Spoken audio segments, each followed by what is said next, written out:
tons of work behind the scene to make events like this possible, and I can't wait to see what happens, the different metas, the way that teams play, and it's good stuff. These are the kind of tournaments that I don't mind getting up at 3 a.m. for. Absolutely not, and everyone put in a fantastic amount of work in getting this thing going. And by that same token, all of these teams are playing at very different time zones, so they have managed to gather at least 4 of their players up for this tournament, no matter what time it is in their location. I know that there are some North American teams, and of course the teams in Mexico and Chile, that are playing at around the same time zones that we are in personally. For us, I believe it's 5:33 a.m., but it's very different in Japan. Japan, it's already nighttime.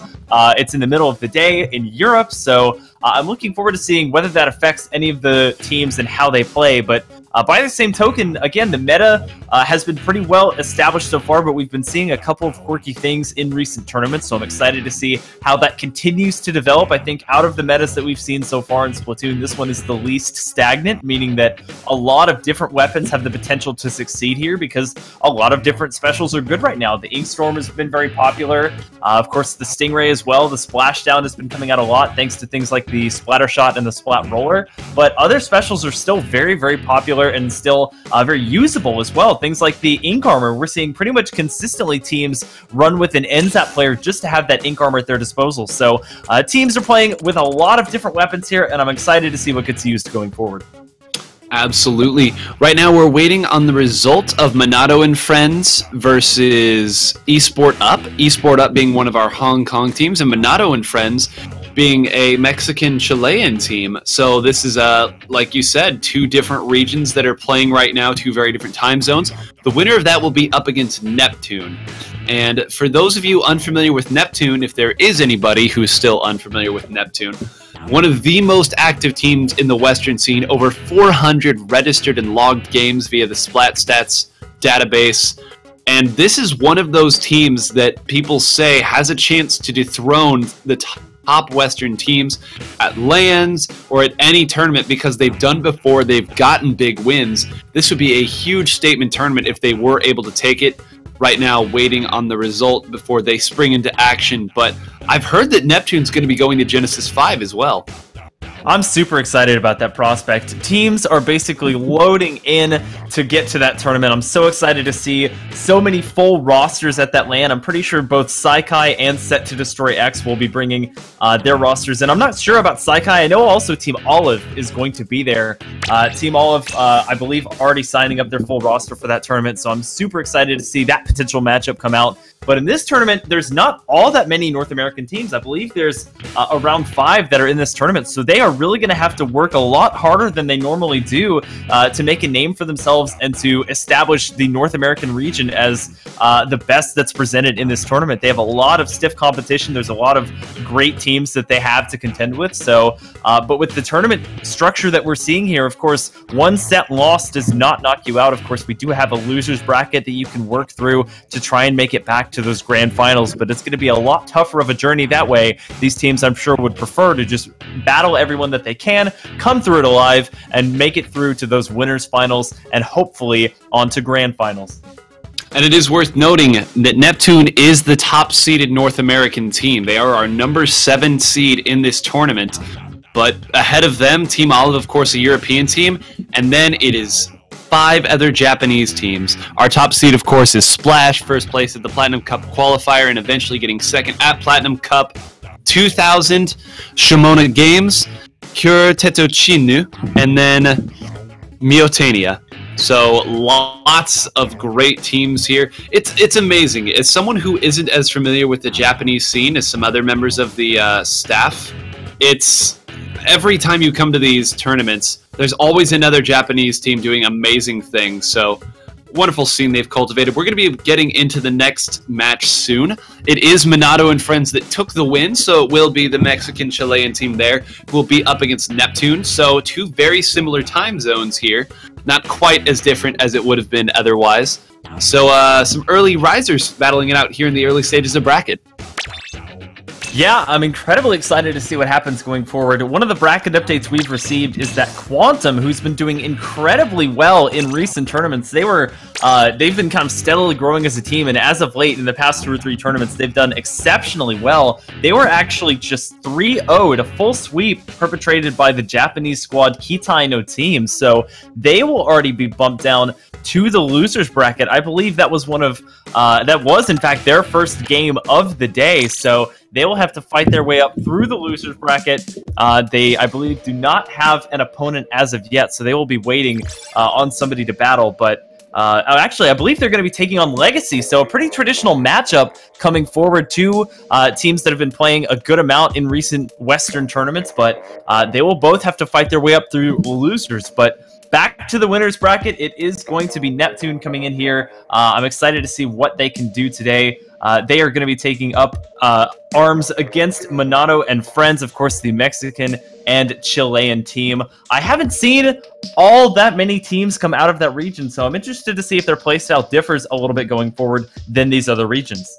Yeah, always interesting to see. I know in fighting games there are some big differences based on the region that you're in, because different places have different play styles, and your play style, if you're trying to play to win, will adapt to try to beat that play style, and then somebody else's play style will adapt to beat that.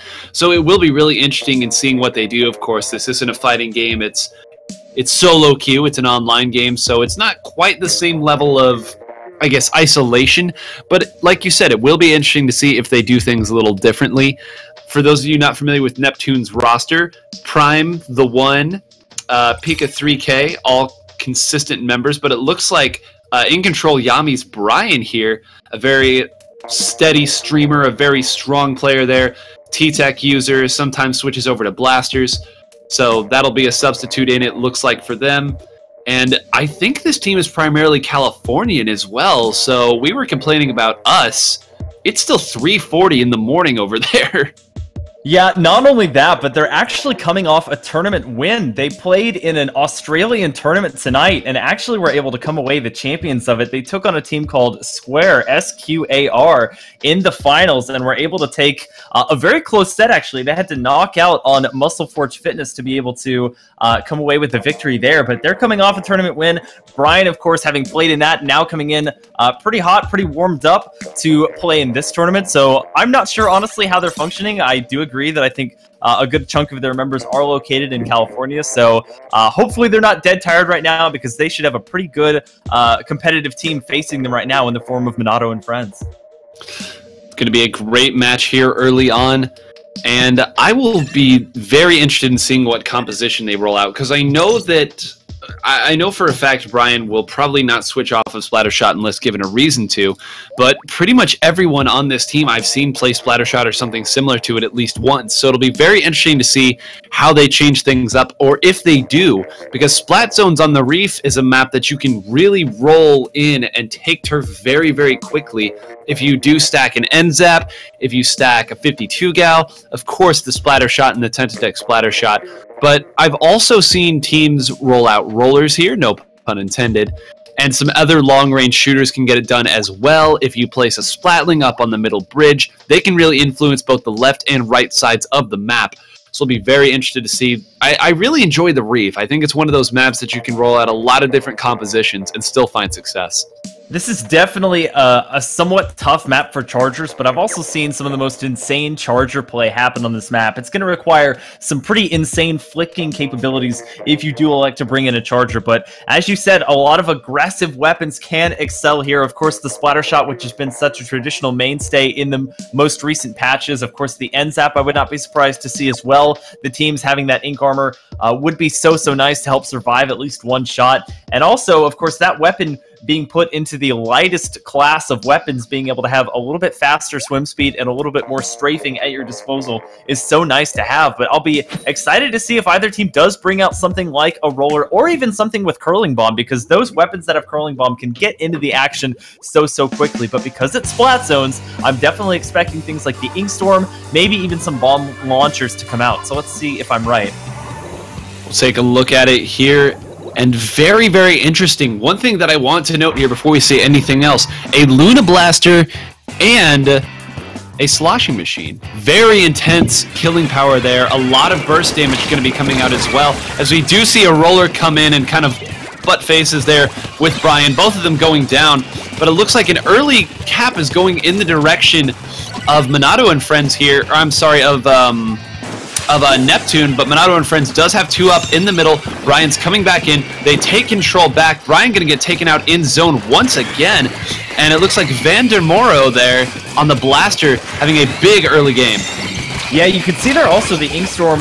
You have to be very careful at your placement with it, because when it goes overhead, there's a bridge blocking some of the zones, so you don't get the full effect of the pain. I know, actually, it does go down a little bit, but you have to be very careful where you place it, as it can be kind of finicky in terms of painting all of the zones. So if it's properly thrown, it can be such a devastating special. But we're seeing here the use of the splashdown there to make sure they can survive the attacks by the 1, and a nice job there to use the curling bomb to get away from Prime, who's going to end up popping the baller on the zone regardless. That's going to give them enough paint to take the zone over.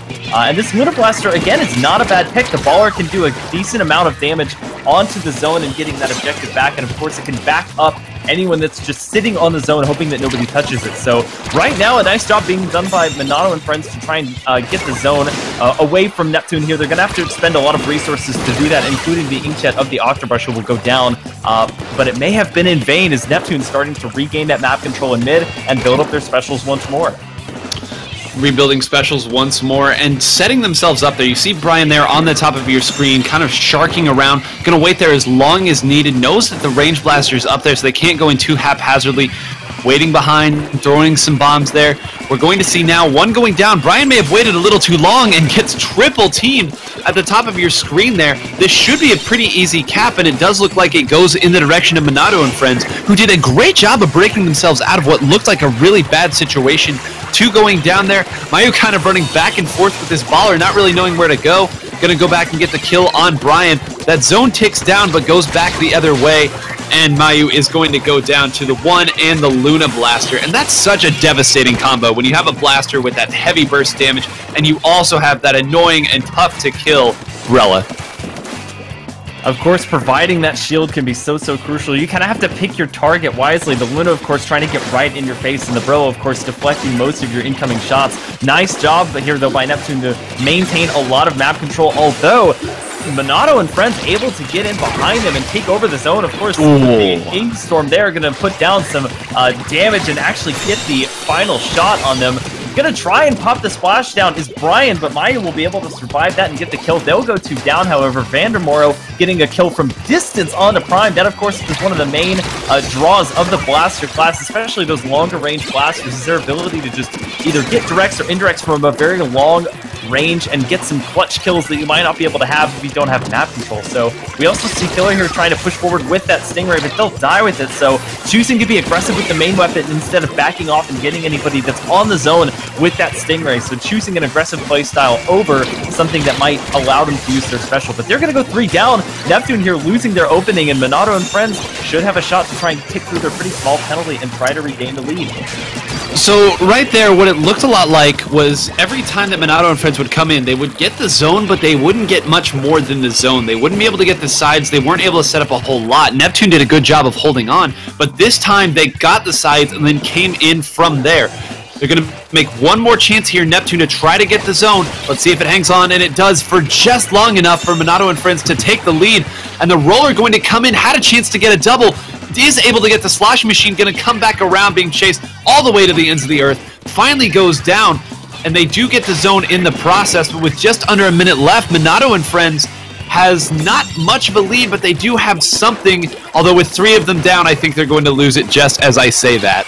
Yeah, Prime popping a big baller there. They're not only going to take the lead, but they were able to get a couple of nice picks. They got the pick onto Lucas with that baller. They only have the splashdown of Musakit there to try and pop. So they're going to try and get on the zone as quickly as they can, because this timer is still ticking down here for Neptune, but they are surrounding the zone. They're swarming it, essentially, waiting for the right time to use the splashdown. It's going to be 2 used at once, and Bryant, who popped it second, is actually going to win out. Usually the first one that get pops wins, but now, actually, Neptune able to have enough time to knock out on this map, so it was a very back and forth scenario here, but Neptune still able to hang on. Again, I think Monado and friends just without enough resources to continue pushing forward here to try and take over the zone. So nice job there. We see a 15 KA performance coming out from the sloshing machine, and Neptune going to come away from that one feeling pretty good about themselves in this best of 5. Yeah, that back and forth so often goes in the direction of the team that got the early lead because it's their penalty that ticks down sequentially. You saw once they took it back, they only had 7 seconds of penalty to get through, and that's because over time, once you just trade back and forth, your penalty doesn't go up any higher if you still have penalties. So you just lose second after second after second until eventually there at the end they were able to get through. And then once you get to that point, Monado and friends had to get desperate. They had to come in and try to make something happen.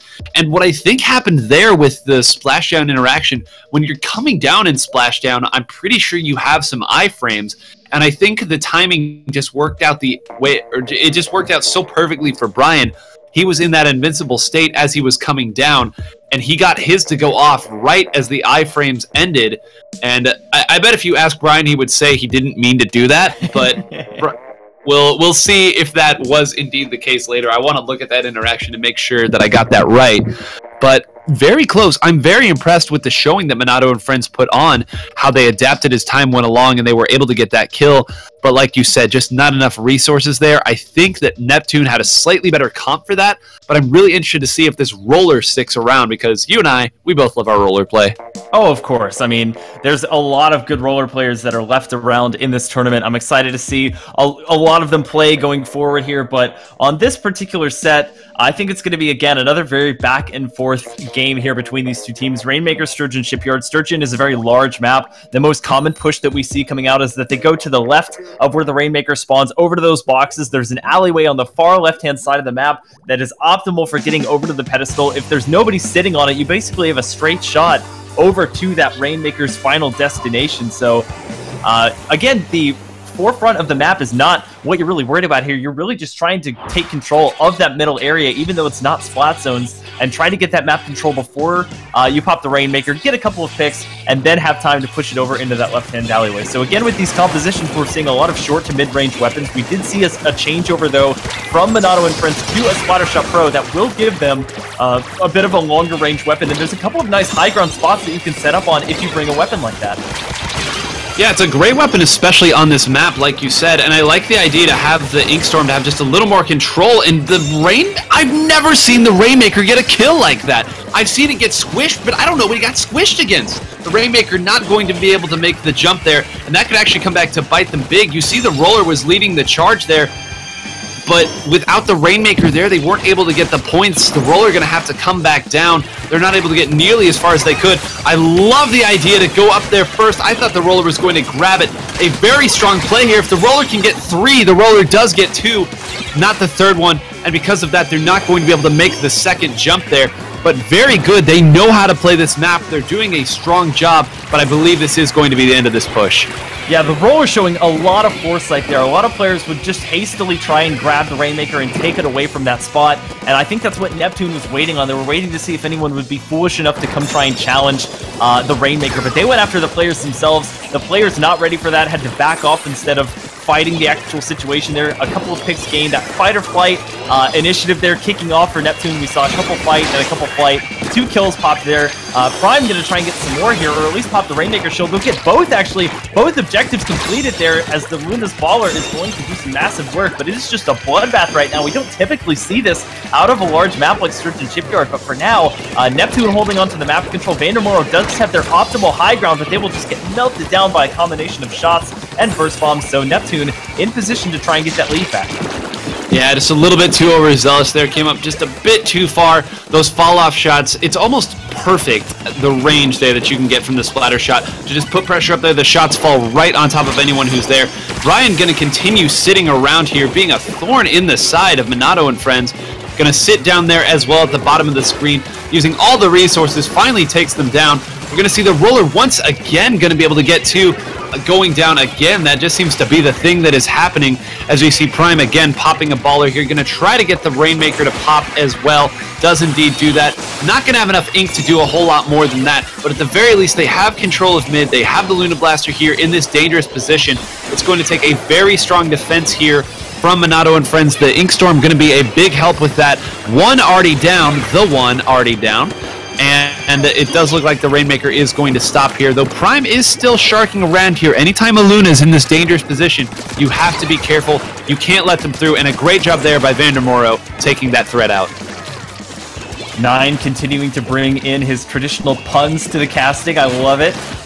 But we did see, I do want to note that Prime made a pretty interesting and pretty smart decision there to try and pop the Rainmaker shield with just the impact of the baller instead of detonating the baller itself to try and pop the Rainmaker shield. They had enough map control in mid where they could afford to just expend a couple of those bumps against the Rainmaker shield, pop it that way, and then see if anyone from Monado and friends was hanging around to try and detonate the baller on them. But we're seeing the splashdown come out here from Brian. Not going to pick up any kills with it, I don't believe. The Octobrush is already down. Prime again with another baller. I'll be interested to see how many they've built up by the end of this game, but that's a huge lead there. Electing not to go to that left-hand side alleyway, they'll take it sponge side instead, and they'll get a pretty significant lead off of it, at least up to 60. Now going to try and push even further on that. Unfortunately, they don't make it off of the sponge, so they won't actually get any points from it. But time is running out here for Monado and friends. They do have a decent amount of map control to continue pushing forward into mid, but only about a minute left to do that. So with only one member of Neptune down, they're going to have to take this very slow, not try and rush anything. They still have plenty of time to get this Rainmaker push. In fact,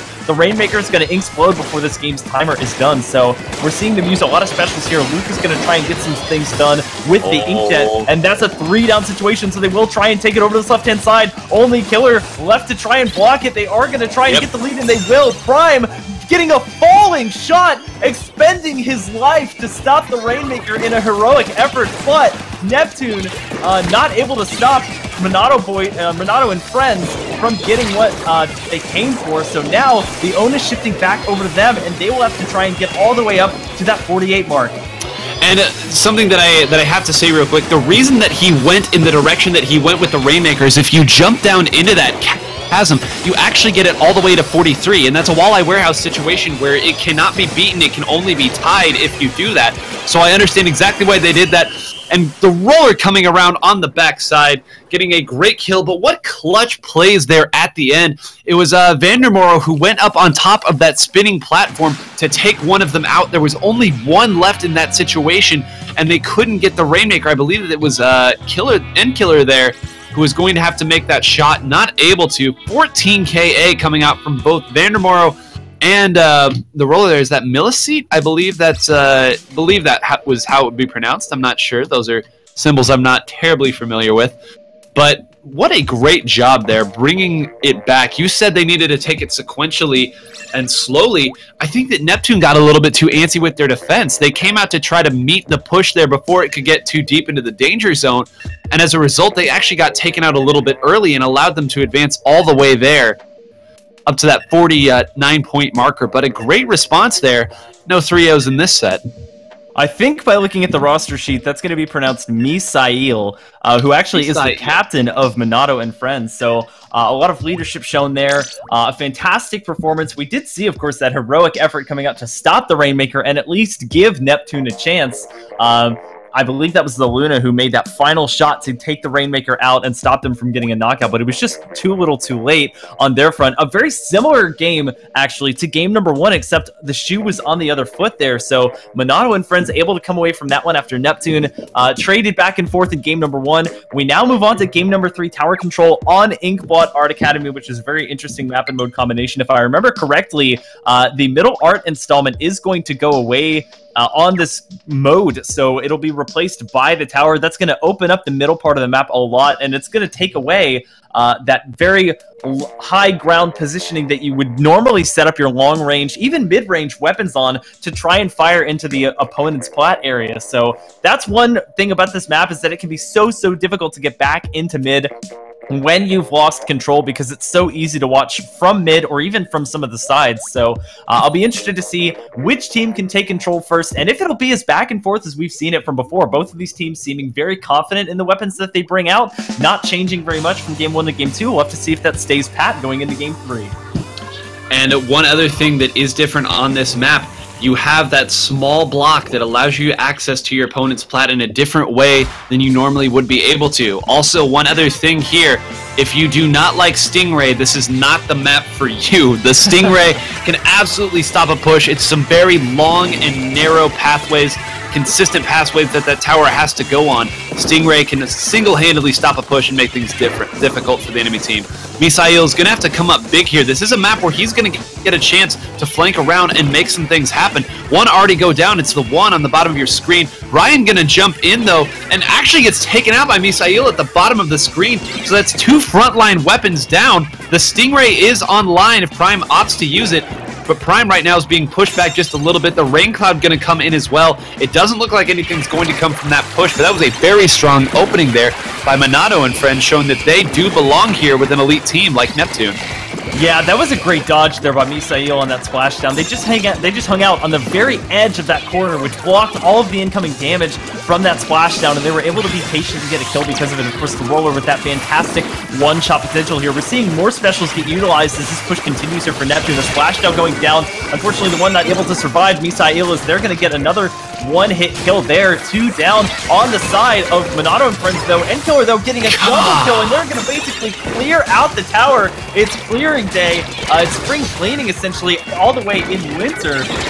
And now I think even though Neptune has a good amount of map control, that push should end as the tower retreats back here. Both teams losing a player and neither team with any specials to contend with. So for now, I think it'll be both teams going back to a little bit of poking, a little bit of map control gain, and I think we'll wait for the next push here. It may come out, though, from Monado and friends, as they already have 3 out of 4 specials to contend with.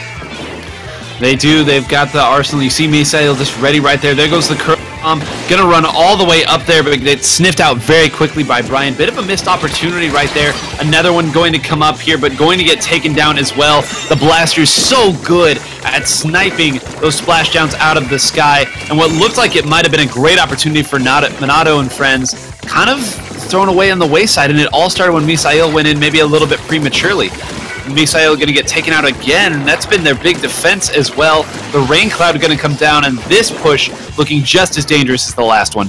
Yeah, that's the nice thing about having a long-range blaster like that and staying away. When your enemy is engaged in a 1v1 with one of your teammates, you basically have a captive audience to try and get some free directs on, and that's exactly what Inkiller did there with that range blaster. But the falling direct onto Mayu there, a fantastic job, and that's going to help force that 2-down situation on Monado and friends. This push should continue onward here. If somebody can get on the tower here, and Inkiller just trying to babysit this ledge as they're getting flanked around here. Went for the 180 direct. Unfortunately, he's not going to come away with it. And Misael, I couldn't tell if that was squid bagging or they no, it definitely was. It definitely was. I wanted to give him the benefit of the doubt, but 9 not so favoring of them. They're just going to go with, yep, that's squid bagging. Yeah, oh, it's definitely squid bagging. Anytime you see Brian in a game, you know there's a chance for squid bagging. Very much known for that there. So I love it. A little bit of taunting. Do what you need to do. But right now you got to do something a little bit more than taunting, because it has been all Neptune here since the early part of the game, since that one push didn't do a whole lot. Vandermoor going to go down there. The Stingray coming in now. They're going to have to find a way back at the Plat. But look, the Plat is already completely purple. Misael trying to make a valiant stop of the tower, but nothing doing. There's just no room to move. Lucas, the Brush, going to get forced back as well. Vandermoor finally going to come in with the slosh machine, but even that gets taken out. Misael finally comes in, gets one more, another splashdown coming in, gets taken out there, and maybe, nope, still not done yet. Prime now there. Some jumps are going to be coming in. The one still there as well, and even though the push is stopped, all this purple ink, I don't know how Monado and friends is going to make something happen here. They're just getting taken out too quickly. They can't build any ink control. Yeah, that's exactly the point I was going to make. Monado and friends getting caught in a vicious cycle of having to spawn in one by one to try and stop that tower push. Somewhere along the way, they were able to get that tower to retreat back to mid, but it might be too little too late here. We're already in the last minute of the game here. They hardly have any specials to work with, and again, Neptune already with their Stingray up. Smart decision there by Misael to jump away and save what little progress they had built up on that splashdown and also come away with their life. They're going to need as many bodies available as possible here to try and make what could be their last push here. But you just look at the middle of the map and you just see a sea of purple here. They only have the inkjet that can come out from the Octobrush here, Lucas, but they're just waiting to see if they can get any picks. It's going to take a Herculean effort for them to even get a tower push started here. Nice performance by Mighty to try and get some map control here in mid. They have that splashdown built up if anybody gets too close. They need to get somebody on the tower. They finally do with 1 second left, but no! They either went down or got off the tower, and Neptune able to clamber on, and what could have been an overtime push is stopped by Neptune, who will take game 3 here on Inkwad Art Academy. As we were talking there, I was looking at the top of the screen, and I think that there was I think that Prime sat on that Stingray for almost 30 seconds, just waiting, knowing at the very end you could fire it off, clear off the tower, put anybody in the vicinity of it, and get that easy win. But 20 KA coming out from the range blaster there. It's still good in this game, everybody. It is still a great weapon. It may not be your grandfather's CRB, but it is still a very strong weapon. And Inkstorm, I credit a lot of the Inkstorm's current popularity to the range blaster. I think when everyone switched over to the range blaster and started to play it, I think that people got very, very good very quickly with Inkstorm. That combined with Brella buff, that combined with Splattershot Pro buff, is why we see it as often as we do. I think every game that we've seen today has featured at least one weapon that uses the Rain Cloud, and it's a very good one, especially on a map and mode like this, where one Rain Cloud can take both zones if thrown correctly. And not only the Rain Cloud, it's basically every special that has that area of effect that can lay down that ink for you that's going to be so effective on this map and mode. So I wouldn't be surprised if we saw the Baller come back. Of course, we've been seeing a ton of Splashdown today. That's just the nature of everyone liking to bring in at least one splatter shot into their composition. So the Splashdown should be able to take over the entirety of the zone as well. It is a 2-zone map, and that zone is separated by a good amount of walls or half pipes or that pillar in mid, but we'll have to see if either team can really establish that control in mid. If so, it might not be for very long. This is a very aggressive map. It's a little bit easier to get in on this map than it can be on some other maps, but you still have to be very, very cautious. If the enemy team feels confident enough to push up, they can keep you in your spawn area for a very, very long amount of time. So unless you go over to the right, over by that half-pipe area, and you're able to somehow get around into mid, then you're going to be stuck for quite a while. And this is definitely one map where you don't want to get behind, because it is not a long distance for the enemy to get from the spawn to mid, and then if they're spawn camping you, all the way back to your spawn as well. Absolutely. Be very interested to see what comps people will roll out here. This is one of those maps that you see a lot of different comps, but it looks like both teams going to go very similar to what they have in the past. Misail not switching off of that roller. Roller and brush in the same comp is a risky gambit. That's not a lot of ink control. If they get boxed out like they did that last game, you saw they had such a difficult time getting back in with that weapon composition, even if the slaying power is there.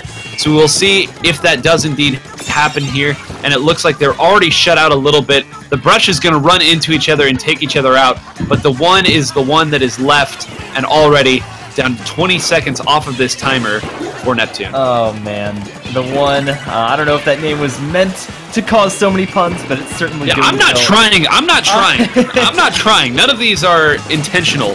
They just...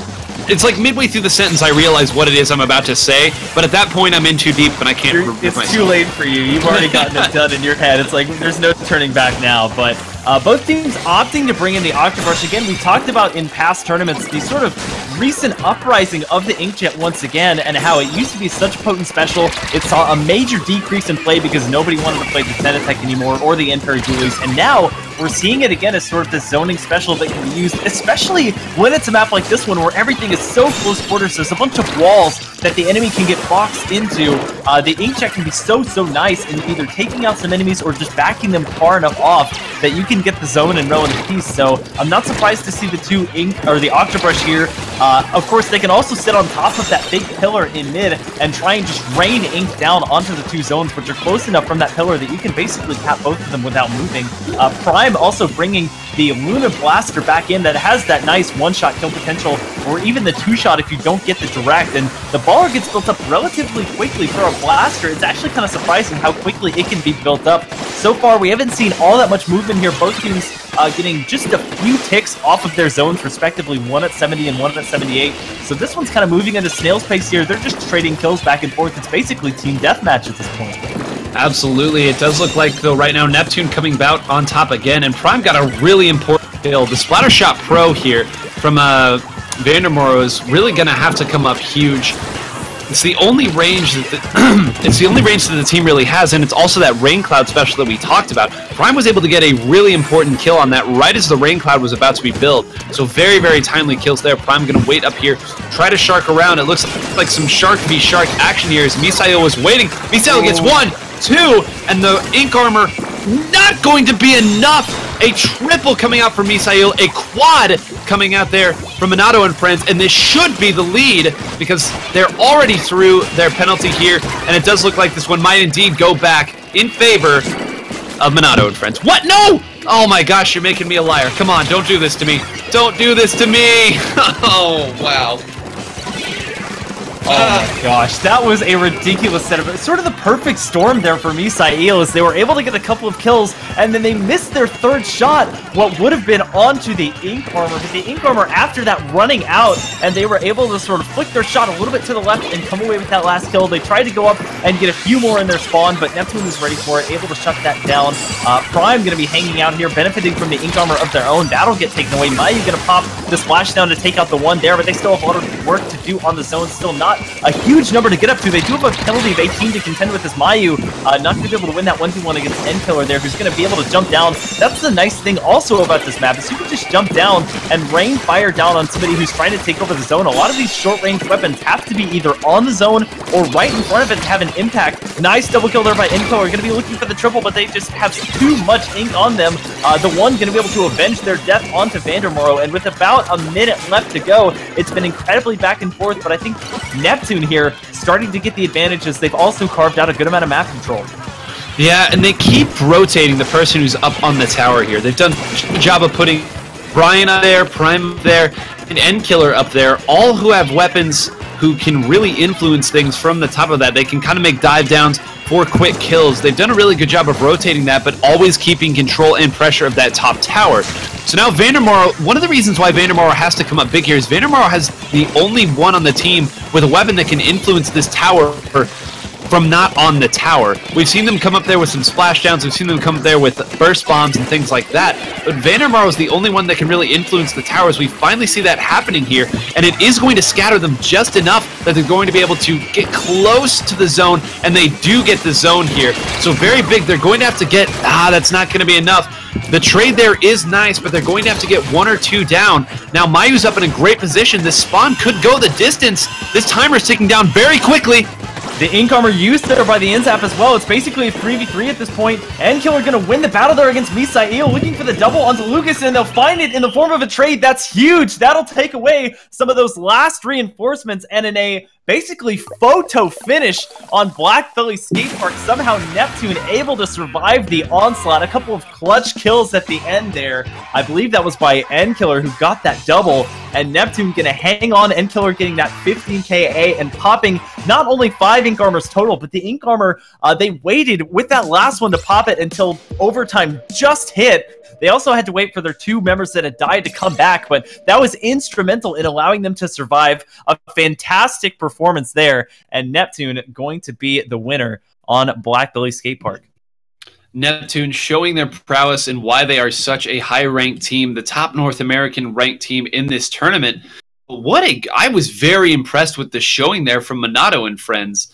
They're a team that some of our viewers may not be as familiar with. They're certainly not a team that's had the same sort of exposure that a team like Neptune has, maybe not as much tournament experience, but at the same time, they put up such a great showing there. I know that was a 3-1, but like you said, that last game, a photo finish. If one of those kills had gone the other way, Monado and friends very likely takes that. Elsewhere around the bracket... Oh, sorry, go ahead. Oh, no, I was just going to say, I feel like all of the games were that way. Games 1 and 2 especially were just so close and back to forth. It didn't really matter the size or the mode that they were being played on. It really just was trading objective pushes back and forth. And I think both teams sort of realized